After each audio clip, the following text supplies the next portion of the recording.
दीन मोहम्मद को जब घर से बेटे और बहू की तरफ से बहुत ज्यादा ताने मिलने लगे तो वो बेटे से बहुत बेजार रहने लगे। उनकी सोच 30-35 बरस पीछे ले गई। जब उनका बेटा साइम 2 साल का था तो उसकी माँ दीन मोहम्मद की बीवी अल्लाह को प्यारी हो गई। दीन मोहम्मद ने बेटे को माँ और बाप दोनों का प्यार दिया। जब थोड़ा बड़ा हुआ तो बेजा जिद और लाड प्यार से बिगड़ने लगा। दीन मोहम्मद अपनी कलील आमदन से उसकी हर जिद पूरी करते। जब बेटा पढ़ लिख कर एक प्राइवेट इदारे में अच्छी मुलाजमत पर फाइज हो गया तो दीन मोहम्मद को पोतों पोतियों की याद सताने लगी और उसकी शादी की फिक्र होने लगी, क्योंकि दीन मोहम्मद बेटे का खाना पकाता, उसके कपड़े धोता और इस्त्री करता। अब वो चाहता था कि कोई उसकी घरवाली भी आ जाए तो उसे भी कुछ सुकून मिले। आखिरकार एक अच्छी जगह बेटे का रिश्ता हुआ और अमरीन उसकी बहू बनकर आ गई। शुरू शुरू में तो दीन मोहम्मद को खाना मिला, लेकिन कुछ माह बाद बहू बोली, मैं इतना काम नहीं कर सकती बाबा, आप अपना खाना खुद बना लिया करो। बाबा ने बेटे और बहू को देखा और खामोशी से सर झुका लिया।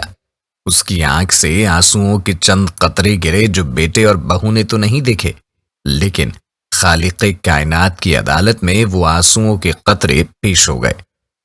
अगले दिन बेटा बाइक से फिसला और मामूली जख्मी हुआ। मतलब अल्लाह की वार्निंग मिली। दीन मोहम्मद पागलों की तरह बेटे की खिदमत करता, लेकिन बेटा जब बाप से बात करता तो झिड़कियों की सूरत में।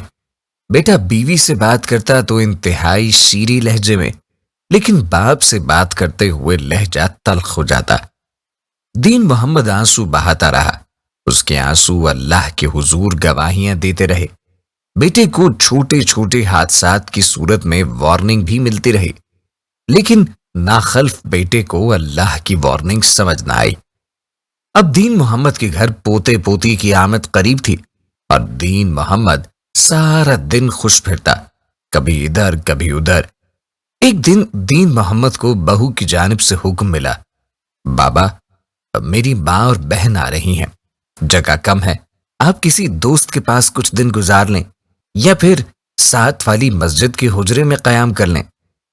दीन मोहम्मद ने बेटे और बहू को देखा और बोला, ठीक है मैं चला जाता हूं, मेरी वजह से तुम्हें तकलीफ हो मुझे गवारा नहीं, पर बेटा अपना ख्याल जरूर रखना और एक बार मैं तुझे सीने से लगाना चाहता हूं, बड़े दिन हुए तुझे सीने से नहीं लगाया।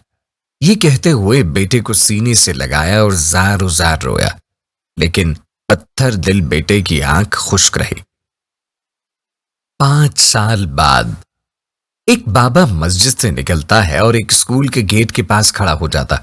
वहां से छुट्टी टाइम एक बच्चा निकलता। बाबा बड़ी हसरत और प्यार से बच्चे को देखता और अपनी आंख के आंसुओं को दामन से साफ करता हुआ चल पड़ता। ये बाबा दीन मोहम्मद था, जो अपने पोते को देखने के लिए रोज छुपता छुपाता आता और देखकर चला जाता। ये मामूल चलता रहा। एक दिन बाबा हुजरे में बैठा हुआ था कि उसका साबका पड़ोसी आया और बोला, बाबा तेरी बहू पागल हो चुकी है, तेरा बेटा कैंसर के लास्ट स्टेज पर है, तुझे कोई खबर ही नहीं है, जाकर उनका हाल तो देख। तेरे पोते को तो तेरी बहू के भाई ले गए हैं, वो ही उसका ख्याल रखते हैं, मगर बहू को मेंटल अस्पताल में दाखिल करवा दिया है। बाबा जब अपने घर पहुंचा तो दरवाजा खुला हुआ पाया। अंदर कमरे में एक गंदी सी चारपाई पर एक हड्डियों का ढांचा पड़ा हुआ था, जो कि उसका बेटा साइम था। यह देखकर बाबा बुलंद आवाज से रोने लगा और बेटे को सीने से लगाया। बेटा इशारों में कुछ कह रहा था। कान लगाकर सुना तो आवाज आई कि बाबा मेरी गलतियां, मेरी खामियां, मेरे गुनाहों की बख्शिश हो सकती है, क्या आप मुझे माफ कर सकते हैं? मैं सो नहीं पाता, मेरे जिस्म से जान नहीं निकलती है, सुकून खत्म हो चुका है। बाबा बोला, मेरे बच्चे मैंने तुम्हें कभी बद्दुआ नहीं दी, मैं तुझसे राजी हूं, अल्लाह भी तुम पर रहम करेगा। ये सुनकर बेटे को कुछ सुकून महसूस हुआ और बोला, बाबा आप मुझे खाना बना कर देते थे ना, क्या आज आप मुझे आखिरी बार अपने हाथों से खाना बनाकर खिला सकते हैं? दीन मोहम्मद बाजार गया, खाने के लिए कुछ सामान लाया और बेटे के लिए खाना बनाया, बेटे को खिलाने लगा। 2 لقمے ہی کھلائے تھے کہ اچانک کھانسی کا دورہ پڑا اور سانس نکلنے لگی۔ دین محمد کلمہ پڑھنے لگا، پھر آخری ہچکی لی اور اس کے ساتھ ہی سائم کی روح پرواز کر گئی۔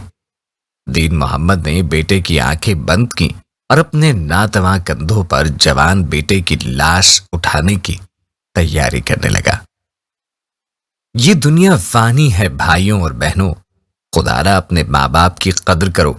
کسی لڑکی سے بات کرتے ہوئے لہجہ بہت شیریں ہوتا ہے، لیکن ماں باپ سے بات کرتے ہوئے یہی لہجہ تلخ کیوں ہو جاتا ہے؟ ماں باپ سے بدسلوکی اللہ کو گوارا نہیں۔ سائم کو تو معافی کا موقع مل گیا، لیکن اگر ہمیں یہ موقع بھی نہ ملا تو ٹھکانہ جہنم ہوگا۔ میرے پیارے نبی صلی اللہ علیہ وسلم کا ایک فرمان جنت کو اٹھا کر ماں کے قدموں میں بچھا دیتا ہے، لیکن آج کا غافل مسلمان اس فرمان کو بھول چکا ہے۔ افسوس، صد افسوس۔